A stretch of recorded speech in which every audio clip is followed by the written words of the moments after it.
As I look back on this year, one thing became very clear. The entrepreneurs who made the most progress weren't chasing every new platform, tool, or trend. They were getting clearer. They were getting more intentional, and they were finally asking better questions about their marketing. Welcome to Rocky Mountain Marketing. I'm your host, Katie Brinkley. Join us as we dive deep with the world's leading digital marketing experts every single Tuesday.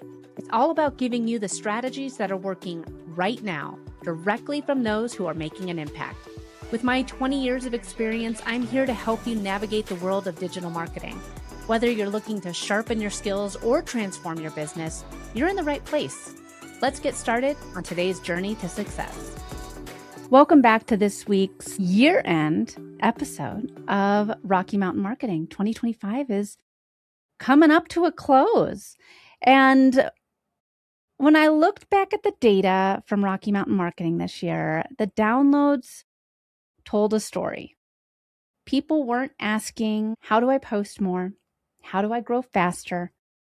They were asking, how do I build trust and make my marketing actually work? Today's episode is going to take a look back on what resonated with you most in 2025. So these episodes weren't just my favorite episodes. Every episode's my favorite. I love all my guests, but these weren't the flashiest topics, honestly. But these were the conversations you couldn't stop listening to.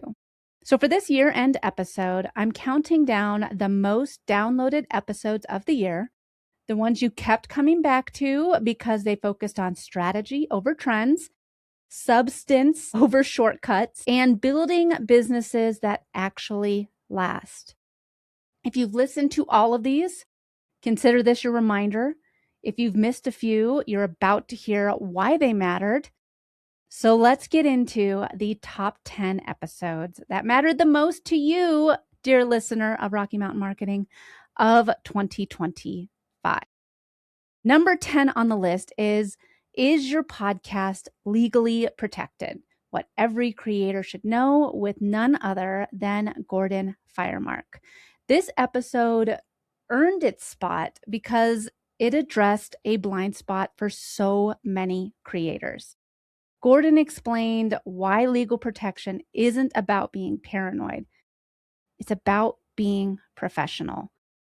From guest releases to content ownership, this conversation helped many creators, podcasters, and business owners protect what they're already building before a problem arises. If you've been creating content without thinking about the legal side of things, well, this clip should probably stop you in your tracks. So what's the real purpose of that podcast guest release form? And does every podcaster need to have one? I think yes. Well, everybody who works with guests or co-hosts needs what I sort of drop them into a category I call the podcast prenup. You need to have an agreement with the people you're making the show with that says you own it and here's how we do things and here's what I can't do with the content and those kinds of things. So that guest release is the written or documented consent to the recording, which we have a right of privacy. We don't have to say yes to be recorded. Yeah. Some people live in states where you only need one party's consent. Some people too. But for this purposes, I say you need the consent of the person you're recording to record them and publish it. And then, yes, that ownership, that joint authorship wrinkle, you need to have something that documents that no, the intention of the parties is not that they're going to co-own it, that I, the podcaster, will own the recording and can do with it as I please. Usually the permission is fairly expansive and it would let you to repurpose the content and put it into a book or transform and put it inside a course and things like that. Sometimes we see limitations on that, but essentially you want all that consent. And nowadays I'm advocating getting consent from your guests that you can use AI to edit and tweak the show. People have complained, well, it doesn't sound like me anymore and things like that. So, we should be respectful about that, but at the same time, we're going to use these tools that make our show better. You just don't want anybody slamming on the brakes on these kinds of things. So it's really a consent document. If a guest calls me up after the show and says, hey, I said something I probably shouldn't have, do you mind removing that from the episode? Assuming I haven't already published the episode, then okay, let's figure it out. And I don't want to hurt you, whatever. Now, if I said something that I don't like how it makes me sound, I may think differently. It depends sort of on what I'm doing.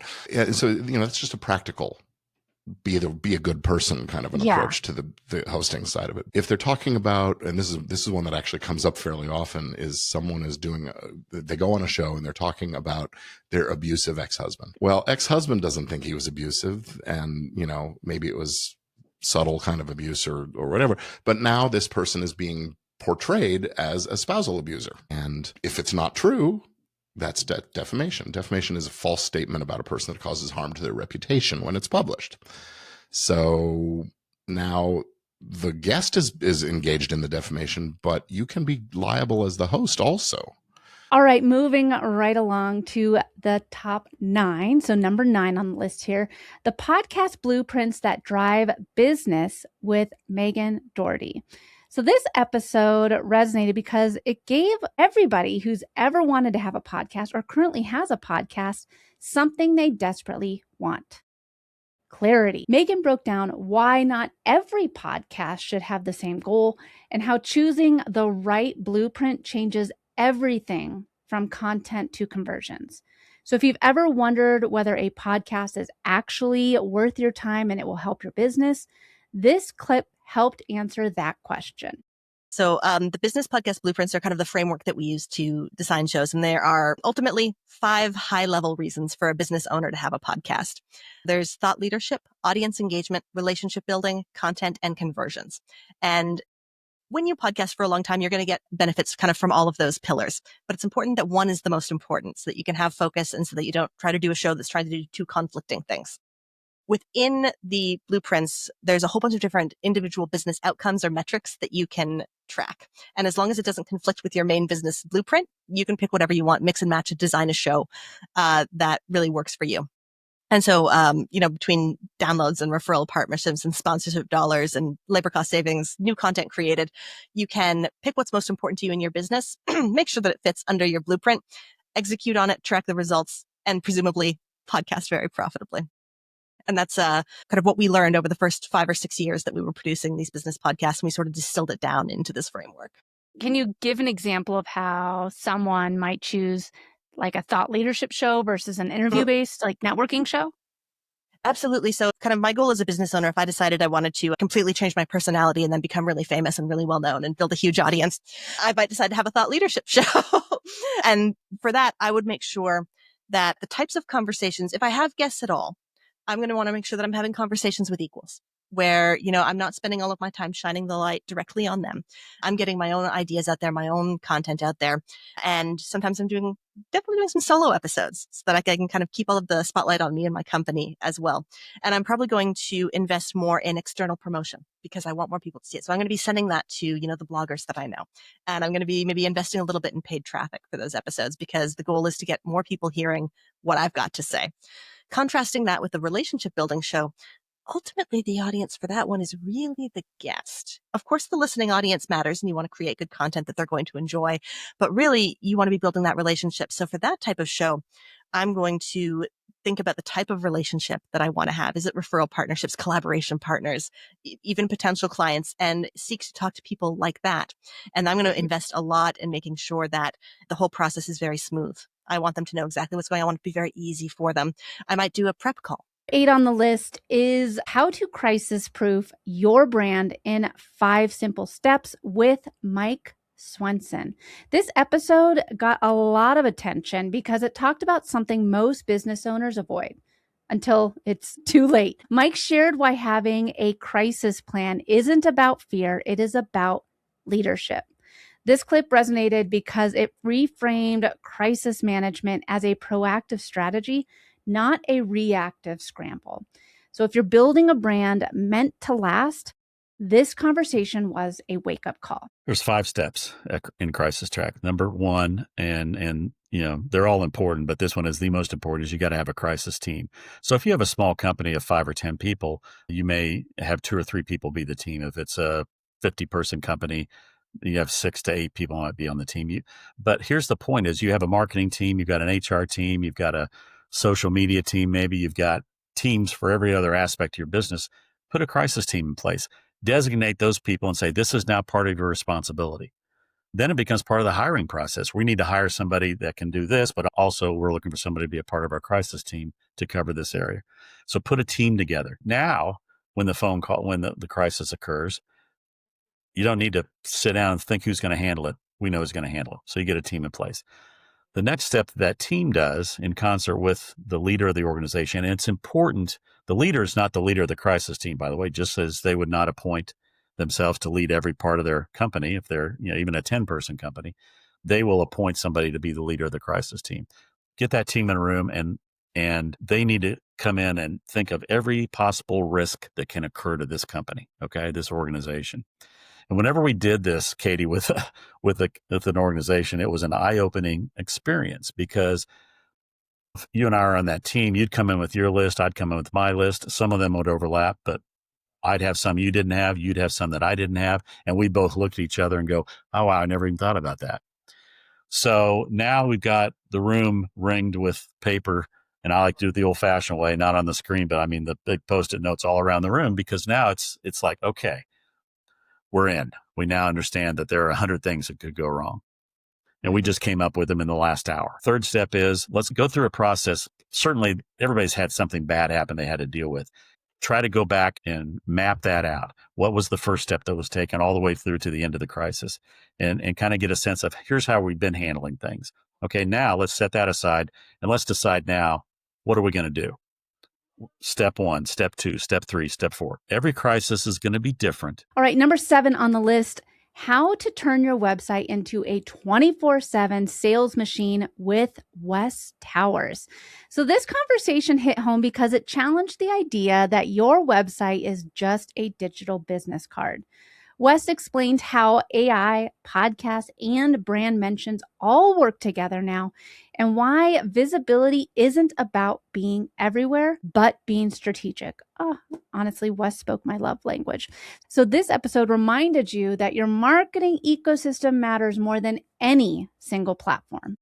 So SEO used to mean, get to the top of Google, but today with, AI and ChatGPT and Gemini, they're answering the questions. They're not giving us a web page for us to go try and find the answer. They're just giving it to us. TikTok's a search engine now. Instagram's showing up in Google. Voice search is on the rise. So people aren't just searching in one place anymore like they used to. So can you explain what this search everywhere optimization is and how it affects small businesses?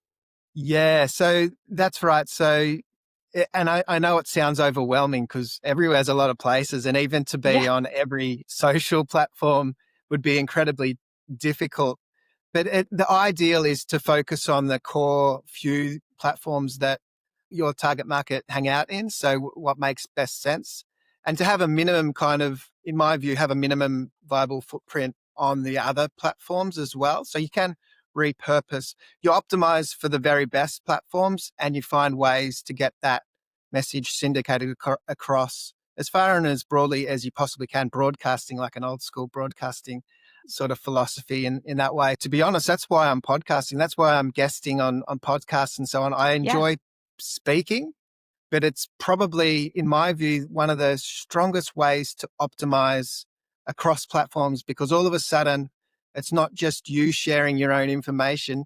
It's a collaborative effect where you've got the podcast host and the guest, and they're both sharing the information to their audiences across multiple streams. And so back in the day for SEO, you needed like a backlink, so a link from another website to yours, and that built authority as long as it was a reputable website and somewhat related. And so that would build authority in Google's eyes, because it would be recognized that, hey, lots of people talking about this company, they should be higher in the Google rankings. Well, because of AI, they're even more sophisticated than that. You don't even necessarily need the link back to your website to build the Google rankings. Just the brand mentions far and wide, as far as wide as you possibly can, everywhere. So that's what I'm talking about, search everywhere optimization. This is a key strategy for my own business. There's other ways to do it, of course. This is probably the simplest and most effective in my view, and it aligns with who I am, being a people person. I enjoy the human connections and kind of, I think you touched on that before. So a few years back, a business value recognized AI was a huge threat to my line of industry and therefore gave me a pretty low business valuation. It felt like a bit of a kicking in the teeth at the time, but it really highlighted to me the need to engage in a human level, really. So to use AI tools and techniques and strategies to streamline process and get things done faster, which has really helped business, but really to double down on anything I can do that's uniquely me, human connection, and things like this is obviously a great way to do that. Number 6 on the list is 5 pillars every small business needs to grow sustainably with Jessica Millhiser. Jessica and I have been putting this episode off for way too long. She is another Denverite, and this episode stood out because it spoke directly to business owners who are ready to grow, not just feel overwhelmed. Jessica broke down what sustainable growth actually requires, especially when it comes to delegation and team building. And if you've ever thought, I know I need help, but I don't know where to start, this clip helped put structure around that decision. What's your advice for someone who knows that they need help, but maybe they feel stuck when it comes to how to grow their team? Okay, so do they have a team member already or not Yeah. yet? Yeah. So a lot of the listeners for Rocky Mountain Marketing, they have their VA, like they have somebody that is working as an assistant for them and doing maybe 10 to 15 hours a week, and they're ready to expand that role. So what I would say is I would try to figure out what is it that you're trying to take off your plate? What's the next thing that makes sense for you to offload? And then I would say, okay, do you have resources available for that? Is there a resource hub? Is there documentation? Are there SOPs in place so that you can effectively delegate and hand that off? I find that when people are moving into the team growth space, a lot of times they kind of want to just be like, well, I just want to hire somebody and have them come in and do it. And like, I don't want to mess with it. Like, I just want to get rid of it. And that doesn't really work. Like effective delegation, effective team growth really does require planning and fair amount of hands-on in the beginning. You have to set them up for success. You have to set them up for like, here's how we do things here. Here are where the resources are located. Here's like, I want you to shadow me for like X, Y, and Z. Cool. Now I want you to take it over and like, let's connect and see how it went. Like there is a handoff process, but once you've spent the time on that, they will now be invested. They will now be ingrained. They will now have the knowledge of like, okay, this is how this business operates. This is how she wants it done. This is how we do it here. And then that will allow you to trust and be able to push more things off to this person and or have a framework for bringing on somebody else. So just, I think, understanding that it is a time and energy investment up front, but it will pay off very highly in the back, like as you continue to grow. Okay, number 5, how to use psychology to attract your dream clients with Lisanne Murphy. This episode went deeper than tactics. Lisanne shared what happens when you step back, get quiet, and reconnect with what actually drives you as a business owner. It resonated because so many people are burned out from comparison and the shoulds in marketing. So this conversation was a reminder that clarity, space, and self-trust are often the most powerful business tools you can ever have. I lost a bunch of clients. And then a few, the working relationship was just kind of meh. And so like I let them go and I pared down my work to be what I could purely take as a freelancer alone. And I made the hard decision to let go of my team, which at the time I felt like a failure because there were people on my team that like, they were depending on the income coming from my business to support their family. Yep. And I never intended to like close the doors. I didn't close the doors, but like really pull back. And so like literally for months, like I felt like a failure and I did my best to like set these people up and give them a couple months to find work. And like, it was a very intense time and everyone was like so understanding. And so what I did is I hopped on a plane and went to Europe and lived like a monk in a monastery for several weeks. Like that's what I did, like just to like reset and sit with myself because my business had gotten out of control. There were market dynamics that were impacting me and it was just crazy. And so it changed my life to be able to take a step back and just sit. And so I could not advocate enough the power of whether it's taking a weekend once a quarter, taking a day once a week, taking 2 weeks. I range from the micro to the macro, but I'm a huge believer in taking space and taking time to just sit. I think that when you do take the time and in the quiet, that's when things become clear. You were in Europe, it was like a monk, and even Fridays. So I take Fridays as my no call day. The only call I have is with my leadership team and, we have it and just kind of, this is where we're at, this is what we're working on. But that's the only call I take on Fridays. Other than that, I sit down and work on the company stuff, what I'm passionate about. I've been working on my next book again.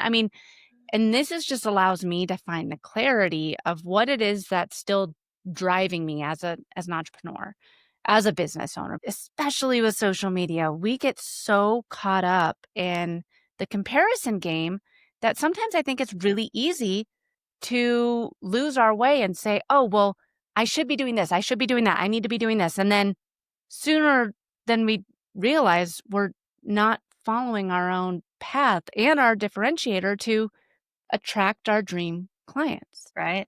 Yep. But it's important to let the mind and the body reset for sure. All right, we're down to the final 4 here. So number 4 on the list, how to get your local business on Google's first page with Josh Thompson. This episode was a favorite because it was practical, tactical, and immediately useful. Josh shared some simple changes local businesses can make that don't require a full website overhaul or months of work. It wasn't about chasing SEO hacks.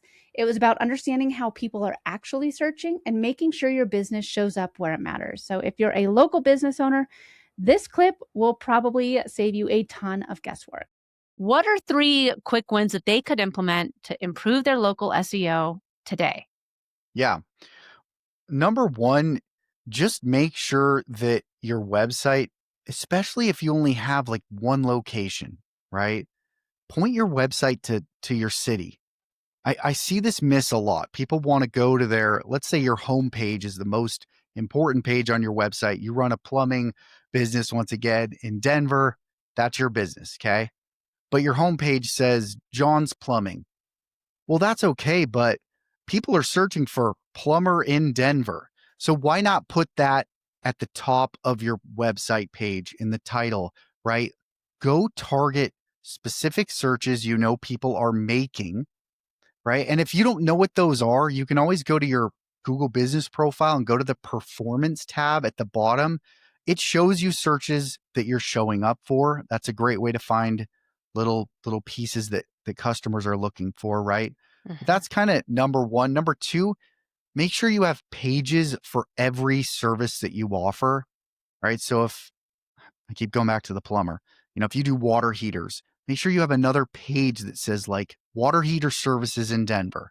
If you do, gas lines, put these on their own separate pages where they can discuss your service and really, get that content correctly.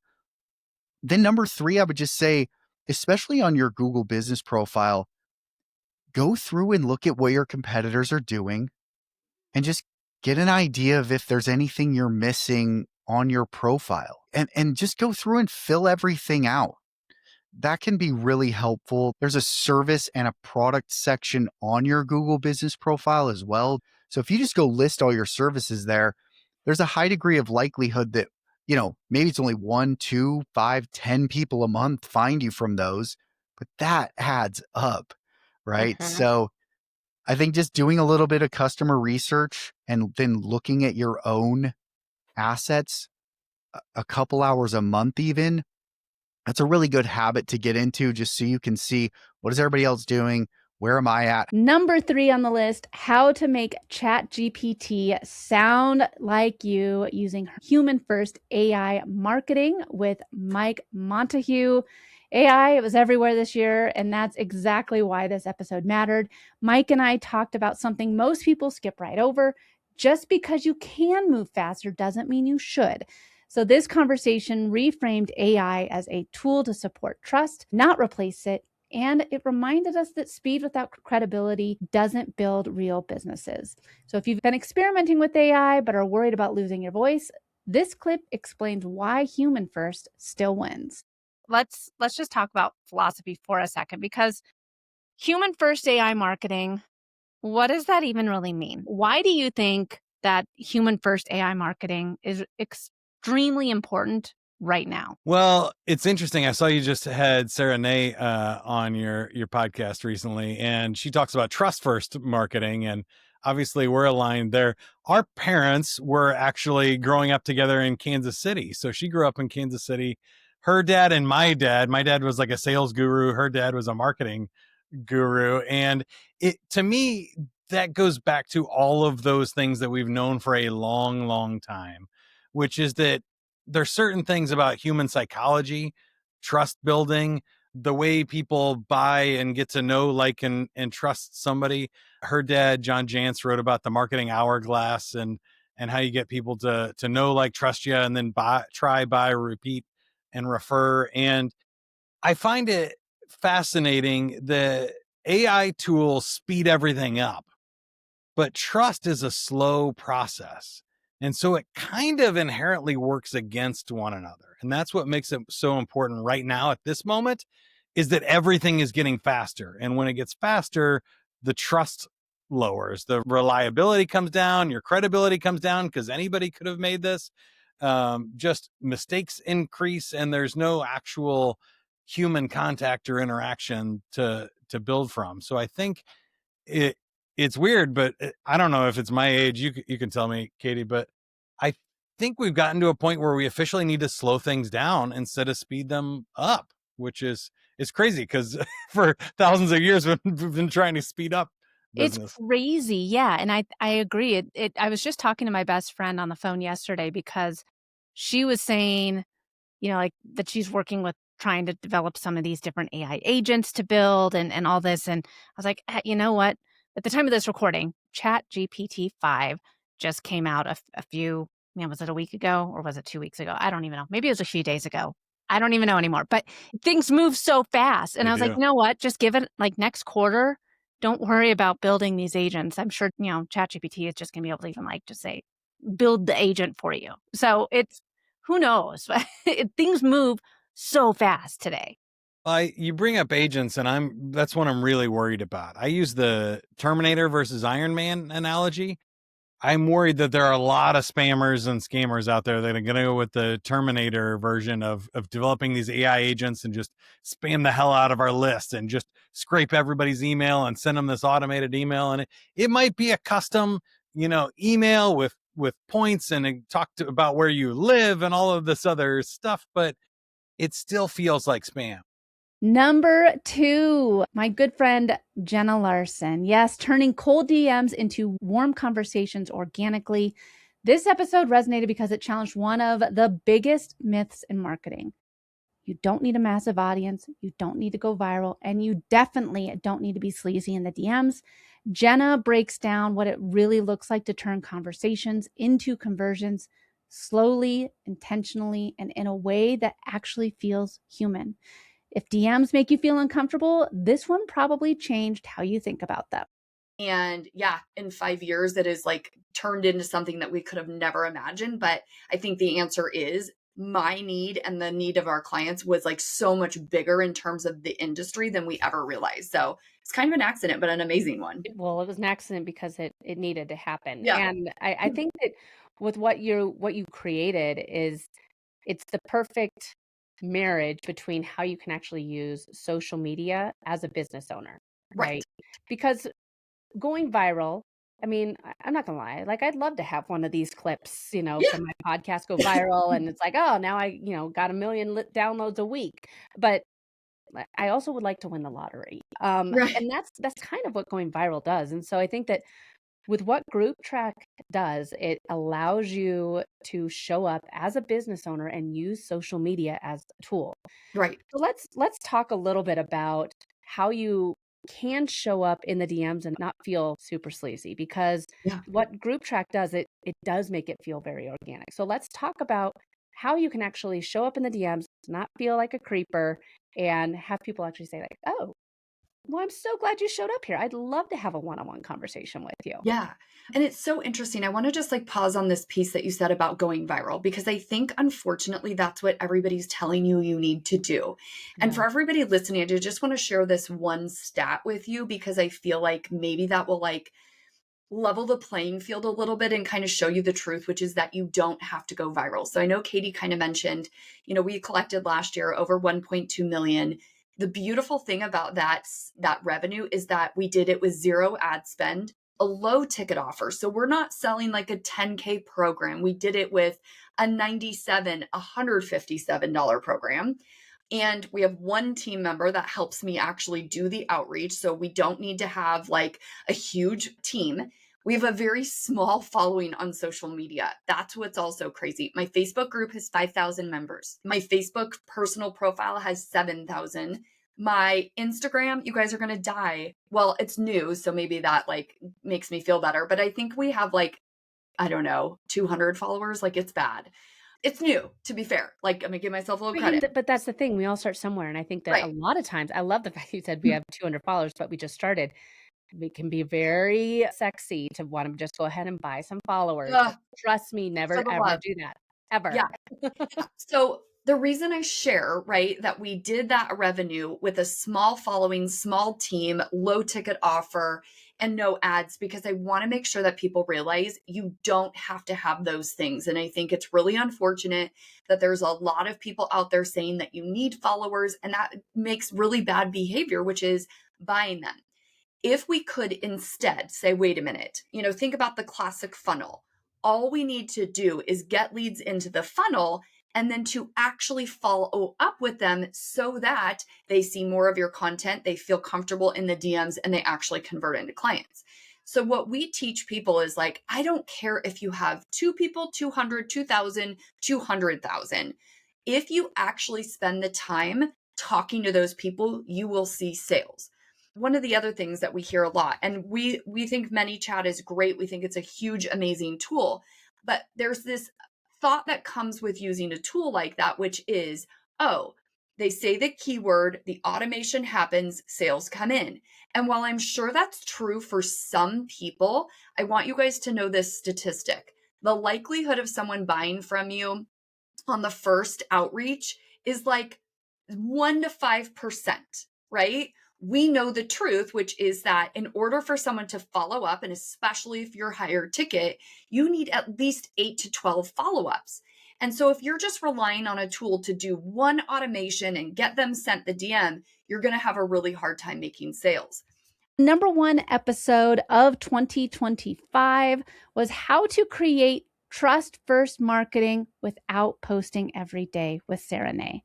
This episode, it earned the top spot for a reason. So many business owners are exhausted from posting constantly and still not seeing results.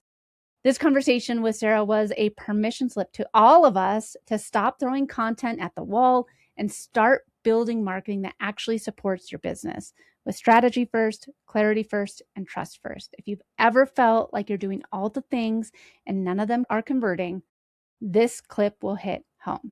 So we've completely shifted our model over the last 6 or so months to what we're more calling the fractional CMO plus model, or even the anti-agency model in a way. So we're not saying agencies are bad by any means. We're an agency still. We support agencies. We love them. But what we're saying is the model's broken. And so with the evolution of AI, I think small businesses have a really great opportunity to be strategic, to bring in AI systems to elevate their team so they can take back ownership of their marketing instead of having to completely rent it out. So the whole book is about how to take ownership back of your marketing ultimately by using AI, elevating your team, but it always starts with strategy before anything else. You're speaking my language. Strategy. And it's like what we're talking about here, like knowing the customer journey, knowing the importance of the current clients that you have and nurturing them, because they can be your best referral partners, knowing what you want to be known for, building out that, SEO's rich page on your website and having those blog posts. All of that comes back to strategy. And if you're just throwing, content out there and hoping that some random person sees it and it's like, oh, okay, I'm going to go give this person $5,000 a month, then that's like, I'm just going to go to the drugstore and pick up the winning lotto ticket this week and I'm never going to have to work again. Yeah. Yeah, absolutely. It's a great point. And I was actually training a group of fractional CMOs and agencies last week. And one of the members has ran an agency for at least 10, 15 years at this point. And he was like, going through your training, like, I realized that I've been producing random content for the past 10 to 15 years. And now I realize why I was never getting traction is because I didn't take a step back and like deeply understand my ideal clients on an emotional level, on a pain point level, on a what keeps them up at night level. And so I've just been producing content and none of it's converting. And so now I understand that everything I write should be focused on those people. Like, what problems are they trying to solve and how can you help guide them from where they're at to where they're trying to go? And so if you're listening to this episode and you feel like you're producing random content, like that person that spoke up in the training, like take a step back and deeply understand your ideal clients by actually getting on a call with them and interviewing them is the best way you can do that. But also by recording any sales calls that you have moving forward, and then write content that speaks to them and is not just generic content. I could not agree more. And while we're on the topic of content creation, let's dive into that a little bit more, because I think that's one of the biggest problems is that we keep hearing we need to create more content, the lack of time. So what advice do you have for someone that needs to build a system to support their content creation? So it does come back to what we talked about a lot in terms of doing your research to understand your most important topics and sub themes under that. So start there is what I suggest. And then you'll have a content calendar essentially moving forward where you can say, okay, I need to record or create content on these topics moving forward. And then what we recommend for our clients is recording videos on the topics. And then with the evolution of AI, you can take the videos, you can splice it into social content, you can turn it into written content, you can produce email newsletters and blog content and social and all the stuff out of that initial video. And so before we had AI, you would literally have to do all of those things. And so it was really overwhelming. Now it's like, if you can be very strategic about the content on the front end, if you can record these videos, if you're comfortable on video, and now you can splice it into all these different forms of content. And so it's not about necessarily producing more content in my mind. It's about getting more impact out of the content you create. So as we wrap up this year, I want you to notice something. None of these episodes were about chasing the next shiny object. None of them promised overnight success. None of them relied on hacks, gimmicks, or trends that won't matter 6 months from now. Every single one of these conversations came back to strategy, clarity, and building trust with the right people. That's why they were episodes that you couldn't stop listening to. Because when marketing feels overwhelming, when platforms keep changing, and when everyone online is telling you to do more, the answer is almost always to slow down and get more intentional.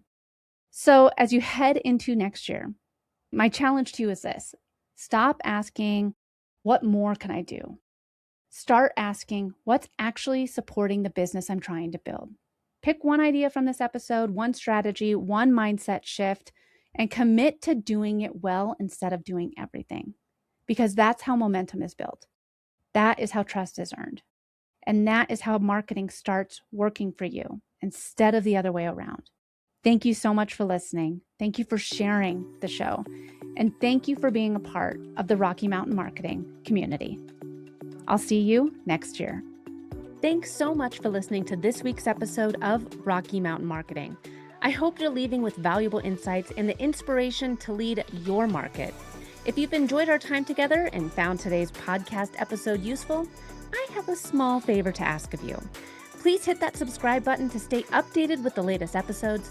And if you know someone who could benefit from these episodes, maybe a fellow business leader or an aspiring entrepreneur, go ahead and share this episode with them. Let's spread the knowledge and grow together. Also, I'd love to hear from you and continue the conversation beyond the podcast. Visit me at katiebrinkley.com to connect, to find more resources, or just to share your journey. And be sure to pick up your copy of my new book, The Social Shift, at katiebrinkley.com/book. Thanks again for tuning in. I'm Katie Brinkley, and I can't wait to dive into more strategies and stories with you on the next episode of Rocky Mountain Marketing. Let's keep on taking your marketing to new heights.